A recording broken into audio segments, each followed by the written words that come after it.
अस्सलामुअलैकुम वरहमतुल्लाहि वबरकातुहू। आज हम सब अज़ान में जो कलमात पढ़े जाते हैं उसका मतलब जानेंगे। अल्लाहु अकबर, अल्लाहु अकबर, अल्लाहु अकबर, अल्लाहु अकबर। ये 4 बार ये अल्लाहु अकबर पढ़ा जाता है। इसका मतलब ये है कि अल्लाह सबसे बड़ा है, अल्लाह सबसे बड़ा है, अल्लाह सबसे बड़ा है, अल्लाह सबसे बड़ा है। अशहदु अल्ला इलाहा इल्लल्लाह, अशहदु अल्ला इलाहा इल्लल्लाह, यानी मैं गवाही देती हूँ कि अल्लाह के सिवा कोई माबूद नहीं।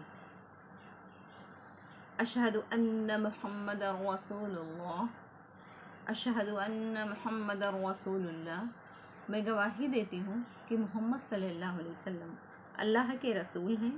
हय्या अलस्सलाह, हय्या अलस्सलाह, ये 2 बार हय्या अलस्सलाह पढ़ा जाता है। इसका मतलब आओ नमाज के लिए, आओ नमाज के लिए।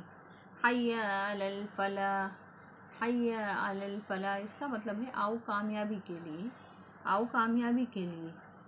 अब अगर फ़ज्र की अज़ान होती है तो उसमें अस्सलातु खैरुम मिनन नौम का इजाफ़ा हो जाता है। उसका मतलब ये है कि नमाज नींद से बेहतर है। अस्सलातु खैरुम मिनन नौम, नमाज नींद से बेहतर है। क़द क़ामतिस्सलाह, यानी कि तहक़ीक़ की नमाज खड़ी हो गई, जमात खड़ी हो गई।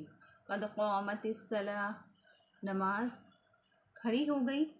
अल्लाहु अकबर, अल्लाहु अकबर, अल्लाह सबसे बड़ा है, अल्लाह सबसे बड़ा है। तो हम सब ये कलमात तो सुनते हैं, लेकिन बहुत हज़रात ऐसे भी हैं जो मतलब नहीं जानते, इसलिए इनका मतलब भी जान लेना ज़रूरी है। यानी इसमें इंसान को कामयाबी की तरफ पुकारा जाता है कि आइए, अल्लाह सबसे बड़ा है। इस पूरी कायनात को, पूरे जहां को पैदा करने वाला कौन है? अल्लाह ही की ज़ात है। उसी ने हम सबको बनाया है, पूरी दुनिया को बनाया है। अल्लाह सबसे बड़ा है।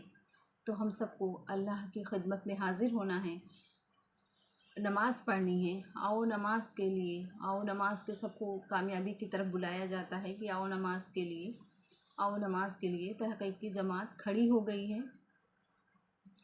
तो हम सबको चाहिए कि हम सब इन कलमात का मतलब भी समझें और इसकी अहमियत को समझें और नमाज को पाबंदी के साथ अदा करते रहें।